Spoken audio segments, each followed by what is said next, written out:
सुप्रभात जैन साहब, स्वागत है आपका। ओहो, जैन साहब का स्वागत आज 24,400 के साथ हो रहा है। 150 पॉइंट नीचे जैन साहब, मैंने सोचा बता तो दूं आपको। और बैंक निफ्टी भी 350 पॉइंट नीचे है। बताएं सर, मुश्किल हालात में आपका जेम्स खोज के निकालिए।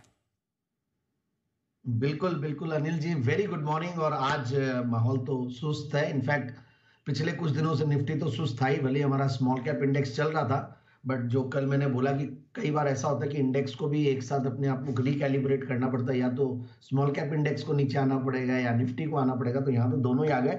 बट यस, एफआईआई सेलिंग है, बट नेवरदलेस हमारे जो मिड कैप आइडियाज है, स्मॉल कैप आइडियाज, वो अच्छा करेंगे, ऐसा मेरा मानना। और कई बार अच्छे मौके मिलते हैं इसी समय पे। एंड वैसा ही एक स्टॉक है केना मेटल इंडिया लिमिटेड, और ये स्टॉक को मैं बहुत याद रखता हूँ अनिल जी। हर बार मैं बोलता हूँ, मैंने पहली बार जब 13 अगस्त 2020 को दिया, और तब जब जेम्स शुरू हुए थे, और आप हमेशा मेंटोर भी करते थे, कई बार मतलब अप्रिशिएट भी करते हैं, क्रिटिसाइज भी करते हैं, इसको ऐसे बोलिए वैसे, मतलब एक हमेशा एक गाइडेंस मिलती थी।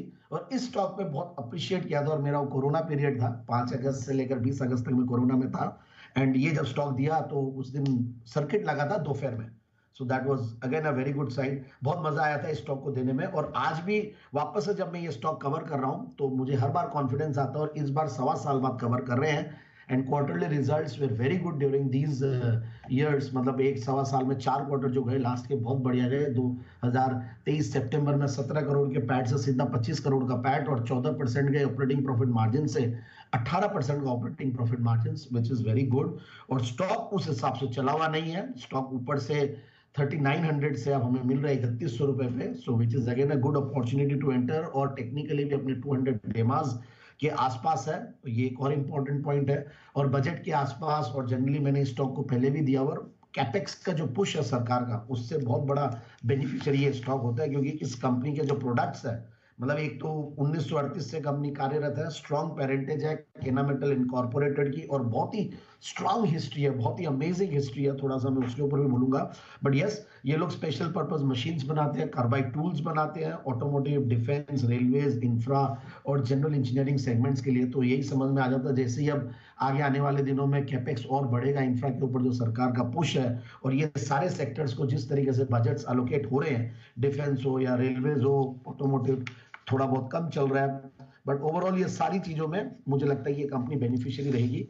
और ये देखिए, जब बहुत मतलब यूएस में एक मेटलर्जिस्ट साइंटिस्ट, जिन्होंने मिस्टर फिलिप एम मैककेना, उन्होंने ये particularly टंगस्टेन and titanium carbide alloys की इजाद की थी। और उसके बाद से ये कंपनी धीरे धीरे ग्रो करते हुए आज एक मल्टीनेशनल बन गई है। और फंडामेंटल्स पे अगर मैं आता हूँ, और एक स्ट्रॉन्ग क्रेडिट रेटिंग्स है, और बहुत ही मतलब बढ़िया फंडामेंटल्स जो चाहिए हमें स्टॉक्स के लिए, जो बाय एंड फॉरगेट स्टोरीज के लिए, वैसे फंडामेंटल्स है। तो 20% का रिटर्न ऑन कैपिटल एम्प्लॉयड है।